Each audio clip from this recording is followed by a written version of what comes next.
अरहंतादि महान करि मंगल करि हो महा ग्रंथ करन को काज जाते मिले समाज सब आवे निज पद राज इस अवतरु का मूल एक ज्ञानहु मिथ्यावा काको कर निर्मूल अव करिए मोक्ष उपाय। मोक्ष मार्ग प्रकाशक जी विराजमान है। 7वें अधिकार की अपनी चर्चा चलती है। मुख्य रूप से निश्चय आभासी किस प्रकार से आभासी होकर के अपना संसार बढ़ाता है, इस प्रकार के तर्क वितर्क और प्रश्नोत्तर के रूप से हमारी चर्चा चलती है। देखो, वह कहता है कि परिणामों को रोकें, बाह्य हिंसादिक भी कम करें, परंतु प्रतिज्ञा करने में बंधन होता है, इसलिए प्रतिज्ञा रूप व्रत अंगीकार नहीं करना। तर्क अच्छा है कि हम रात में भी नहीं खाएंगे, बिना छना पानी भी नहीं पिएंगे, अवक्ष भक्षण नहीं करेंगे, अष्टमी चतुर्दशी को हरि का उपयोग नहीं करेंगे, पर प्रतिज्ञा नहीं करते। तो यहाँ पंडित जी साहब ने कहा है कि तेरे अंदर मायाचारी बैठी हुई है, कह तो रहा है कि नहीं खाएंगे, पर मौका पड़ेगा तो हाल तत्काल कह देगा मैंने थोड़ी प्रतिज्ञा की।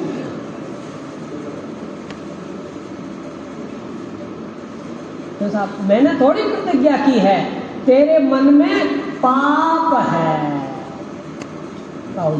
पाप, इसलिए प्रतिज्ञा करना। और देखो आगे फिर ना जाने, अब देखो और कहता है कि ना जाने कैसा उदय आए और बाद में प्रतिज्ञा भंग हो तो महापाप लगता है। माने ये तो उसके दिमाग में है कि प्रतिज्ञा भंग होगी तो महापाप लगेगा। ये तो उसके दिमाग में है कि प्रतिज्ञा भंग करना तो महापाप है। तो वो कह भी रहा है कि मान लो मौका वक्त पे प्रतिज्ञा भंग करना पड़ी तो महापाप होगा, इसलिए प्रारब्ध अनुसार कार्य बने सो बनो, प्रतिज्ञा का विकल्प नहीं करना। आगे जवाब, प्रतिज्ञा ग्रहण करते हुए जिसका निर्वाह होता ना जाने वह प्रतिज्ञा तो ना करे। क्या गजब बात कह रहे हैं पंडित जी साहब कि प्रतिज्ञा तो वही लेना जो तुमसे निभाई जाए, ऐसी भी प्रतिज्ञा नहीं लेना कि जो ना निभ सके। प्रतिज्ञा ग्रहण करते हुए जिसका निर्वाह ना होता जाने वह प्रतिज्ञा तो ना करे।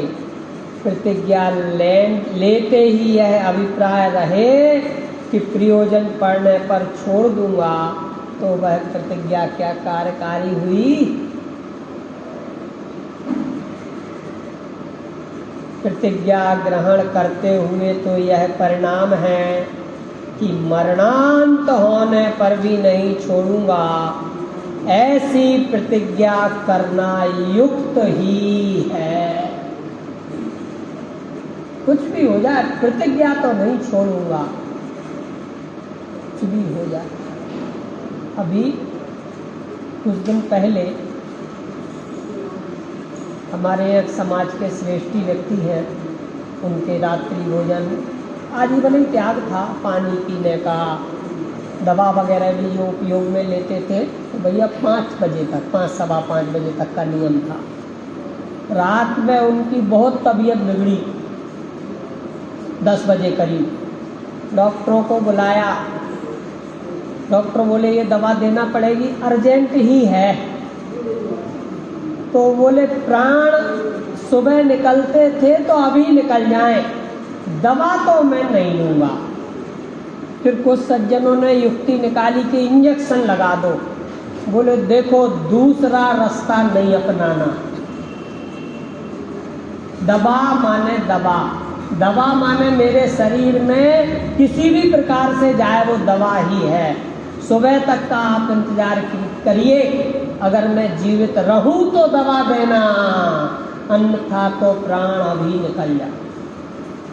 बिल्कुल माने कुछ देर में बेहोशी हो गई। ये कहने के बाद लगा ऐसा कि अब तो रात भी निकलना मुश्किल है। पर सुबह जब हम मंदिर जाने के पहले 6:45 बजे उनके जीने पे चढ़े और उनसे पूछा कैसी तबीयत है, बोले मैं तो स्वस्थ हूँ। क्यों क्यों क्यों? मुझे जो बात बतानी है, स्वाध्याय,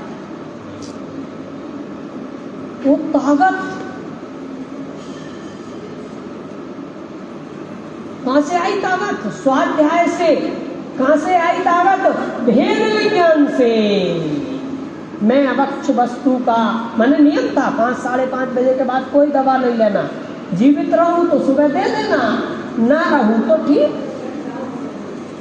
मृत्यु आज ही आ जावे, लाखों वर्षों तक जीऊंगा, मृत्यु आज ही आ जाए, ऐसी प्रतिज्ञा कार्यकारी होती है। ऐसे दृढ़ निश्चय कार्यकारी होते हैं। महिमा जो काय की आई, मैंने हमारे पापा जी के मामा लगते हैं, तो मामा कहते हैं उनसे बढ़िया स्वाध्याय शुरू से, जीवन के प्रारंभ से ही स्वाध्याय व्यक्ति रहे। और वो स्वाध्याय उनके उसके बाद भी भाई सब 3-4 महीने जिए और ऐसी प्रतिज्ञा के साथ ही जिए। नहीं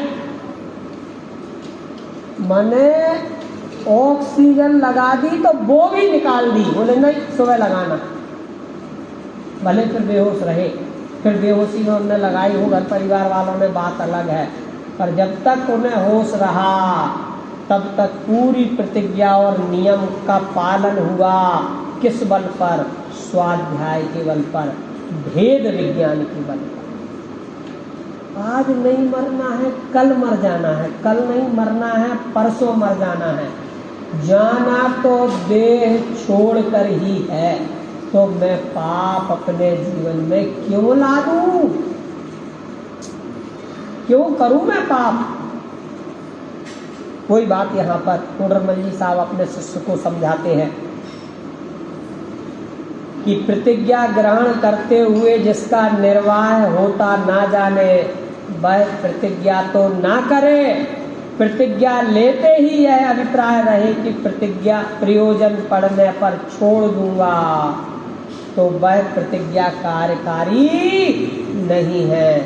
प्रतिज्ञा ग्रहण करते हुए तो वह परिणाम है कि मरणांत होने पर भी नहीं छोड़ूंगा, तो ऐसी प्रतिज्ञा करना युक्त ही है। देखो कौन से सेठ जी प्रतिज्ञा लेकर के बैठे थे कि जब तक दीपक में तेल रहेगा मैं सामायिक करूंगा। सामायिक माने वो समझना, अपनी आत्मा में लीनता वाला नहीं, शुभ भाव रखूंगा, नमोकार मंत्र का जाप करूंगा, 24 तीर्थंकरों का स्मरण करूंगा, आराध्य देव का भजन करूंगा, वीतरागता की भावना भाऊंगा, तत्व विचार करके तत्व निर्णय करूंगा, ऐसी भावना सामायिक होती है।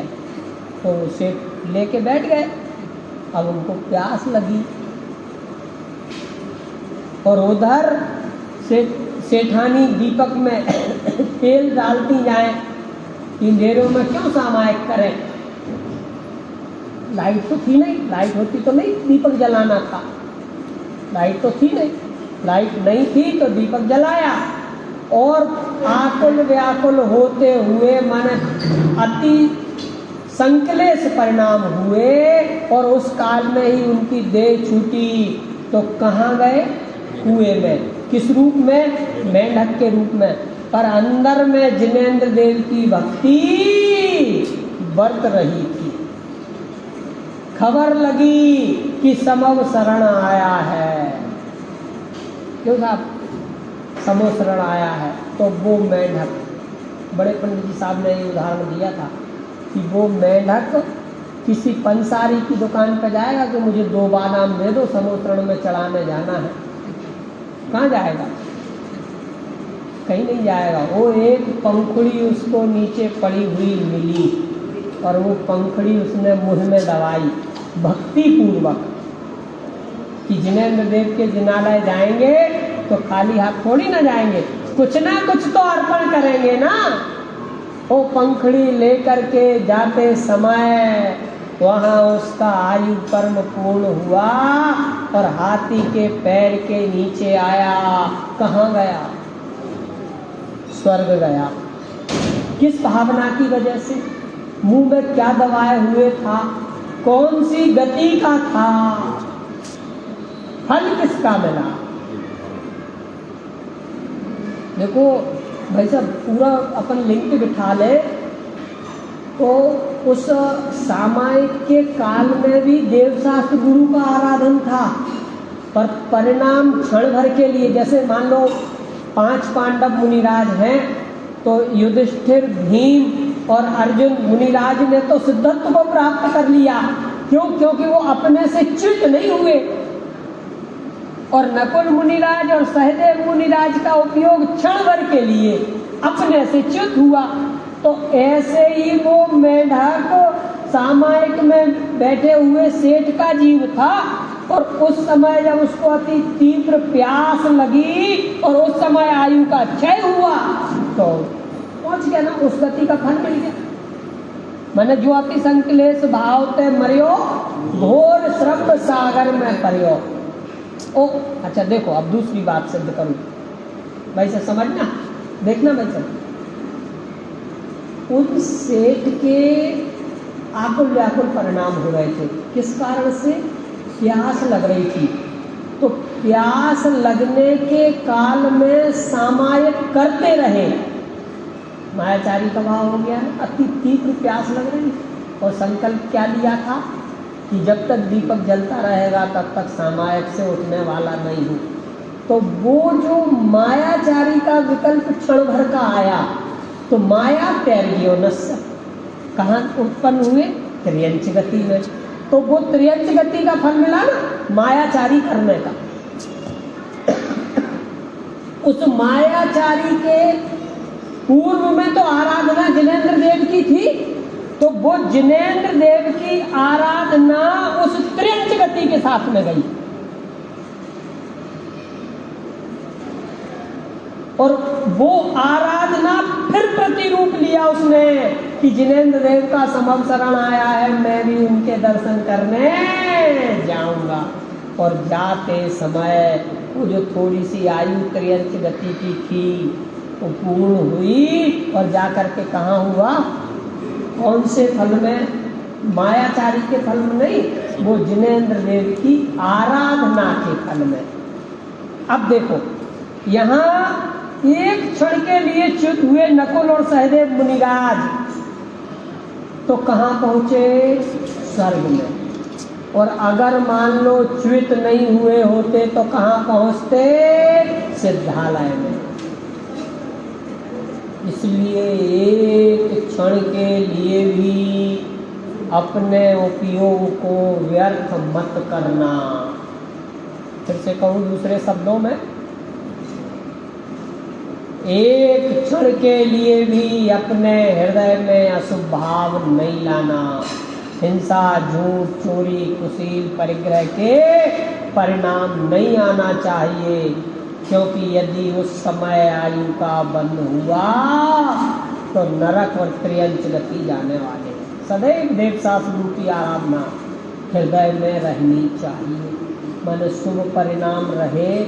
और शुभ परिणाम, देखो एक और घटना बताता हूँ आपको मेरे घर की।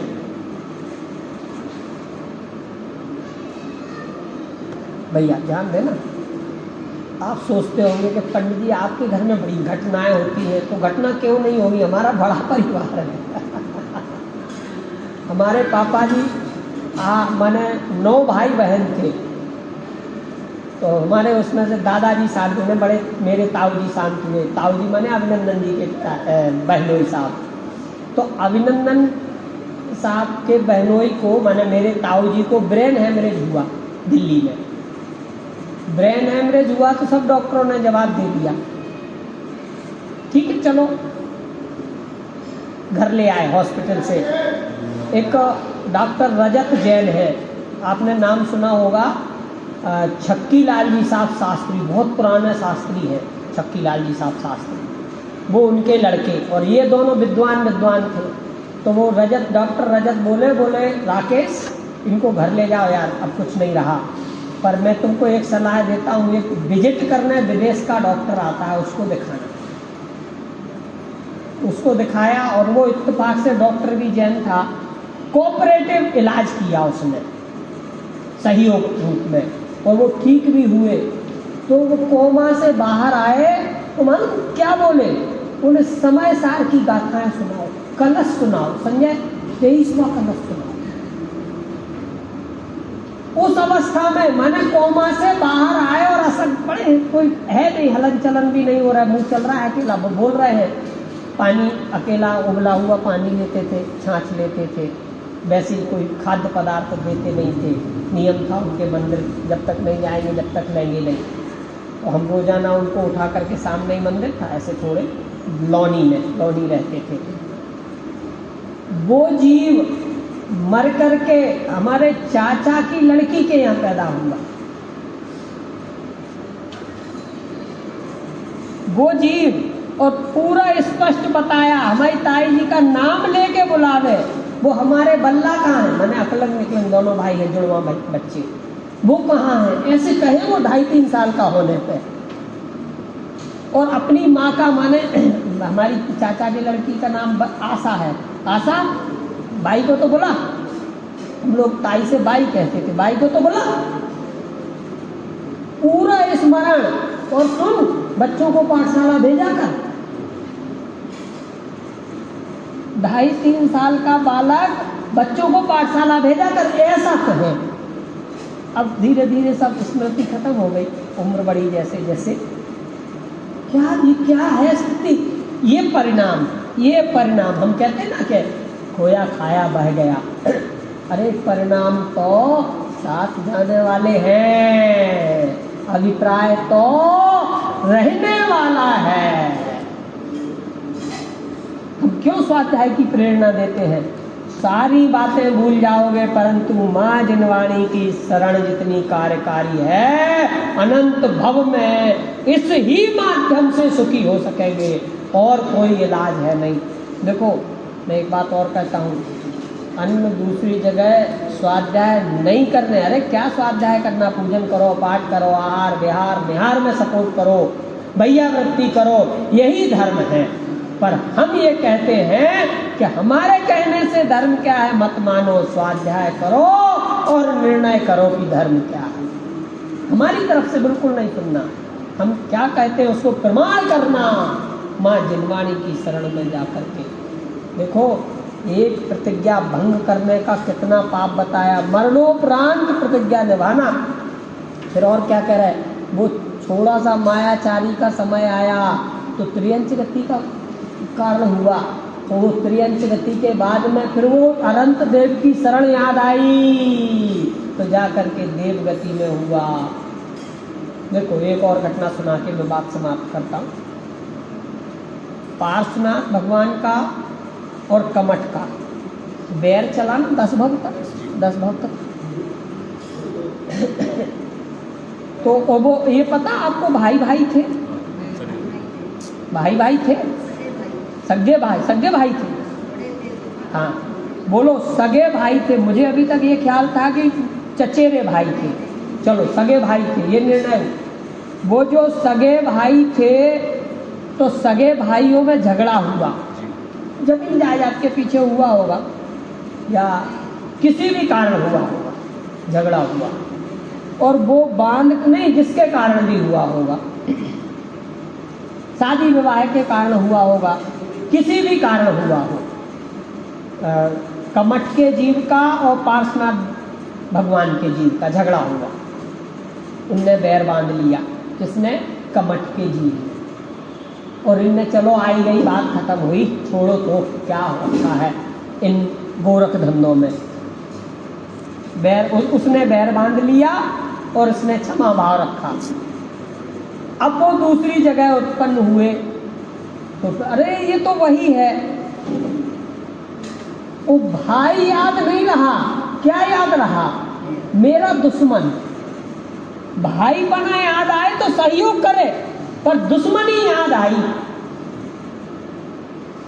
दुश्मनी है, इसको छोड़ूंगा नहीं। फिर शुरू, फिर अगला भाव हुआ, फिर शुरू, फिर अगला भाव हुआ, फिर शुरू, ऐसे 9 भावों तक झगड़ा चलता रहा।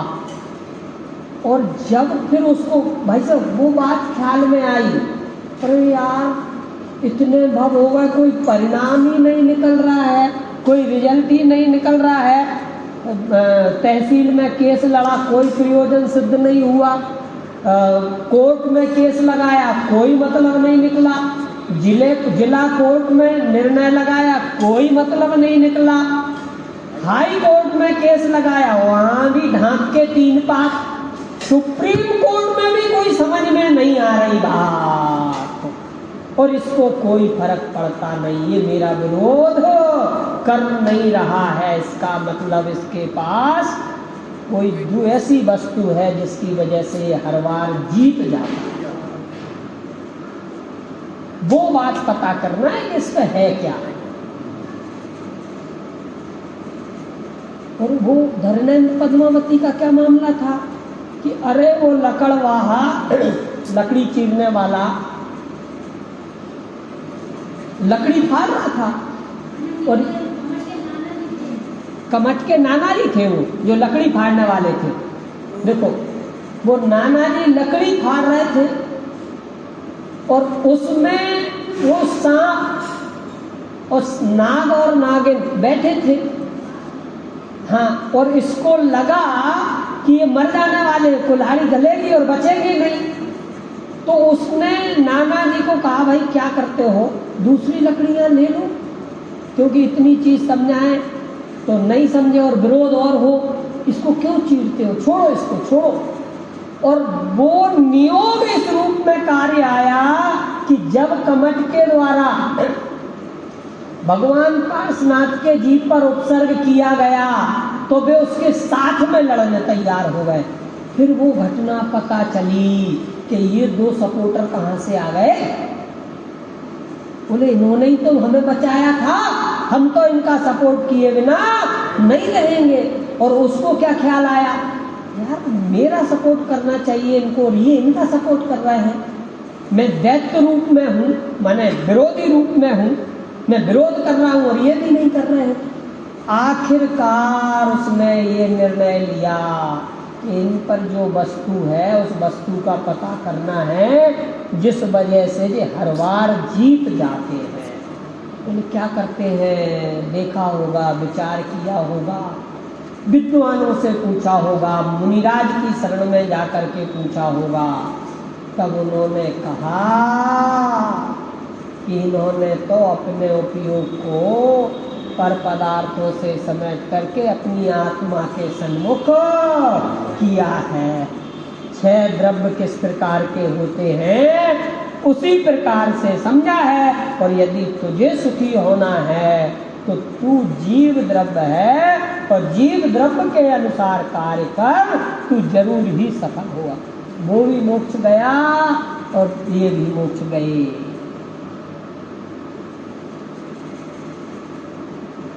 क्या गजब घटना है, समझ लो ऐसे ही हमारे और आपके संयोग हैं, कब के, कहाँ के, कैसे मिले, भाई रूप में, चाचा रूप में, ताऊ रूप में, किस रूप में मिले। और इनमें भी हम यदि वैर विरोध बांध लें तो हमारा भी भक्त गणने ही, हमारा खुद हमारा, उनका क्या होगा पता नहीं, पर हमारा तो भव बिगड़ने की बात है। और ऐसे ही यहाँ पर जो प्रतिज्ञा की बात आचार्य कल्प महापंडित टोडरमल जी साहब करते हैं कि शक है तो प्रतिज्ञा अवश्य लेनी चाहिए, निभानी भी चाहिए। मरणोपरांत। और कम कम समय की लेकर के उसको, जैसे 1 महीने की ले लो, अच्छा लगे, निवृत्ति दिखे, अगले 3 महीने की ले लो। जरूरी नहीं है कि आजीवन ले लो आप। ऐसे ही प्रतिज्ञाबद्ध होकर के अपने जीवन में सम्यक्त का प्रकाश करें। ऐसी मंगल भावना के साथ में अभी की चर्चा समाप्त करता हूँ। अनंत चतुर्दशी है ना? ठीक है, मैं बताता हूँ। हम अधिकाधिक समय आज का दिन शुभोपयोग में बिताना चाहते हैं। हम आज का दिन अधिकाधिक समय शुभोपयोग में बिताना चाहते हैं, विकथा में, टीवी देखने में और किसी भी प्रकार के पाप कार्य में प्रयुक्त होने में नहीं लगाना चाहते। इसलिए हे अनंतनाथ प्रभु, हम आपकी शरण में बैठे। और बाकी कोई विशेष बात होगी विद्वानों से मैं पूछ के बताऊंगा। जरूरी नहीं है, अब सब इनने जो शुरू कर दी अपन उसमें संतुष्ट। हमें तो आराधना करना ना जिनेंद्र देव की। हमें क्या करना है? आराधना करना है। तो हम पार्श्वनाथ भगवान की करें, वासुपूज्य भगवान की करें, महावीर भगवान की करें, किसी की भी करें। अरे भैया, मूल रूप से तो अपनी आत्मा की आराधना करना उद्देश्य है। ये तो अवलंबन है, हम इनकी तो छिंगली पकड़ रहे हैं। प्रभु मुझे साथ ले लो आप। अब चाहे पार्श्वनाथ भगवान की पकड़ लो, चाहे अनंतनाथ भगवान की पकड़ लो, चाहे वासुपूज्य। तो भगवान ने कहा छोड़ भाई उंगली, इस उंगली को पकड़ने से कुछ नहीं होगा। जो कार्य मैंने किया है वह कर। और कोई भी से सारी, एक देखो मैं पूरी बात बता दूं, अपनी पूरी आराधना, भक्ति, पूजन, पाठ, स्वाध्याय का एकमात्र ही उद्देश्य होता है कि जिस पंथ चले भगवंत वही आचरिए। और भगवान का भी एक ही उद्देश्य है, एक ही उपदेश है कि जिस पंथ हम चले हैं उस पंथ पर चलो और सिद्धालय में आकर के विराजमान हो जाएं और सभी उस भगवान के पंथ पर चल के सिद्धत्व को प्राप्त करें। ऐसी मंगल भावना के साथ में आज की चर्चा समाप्त करें।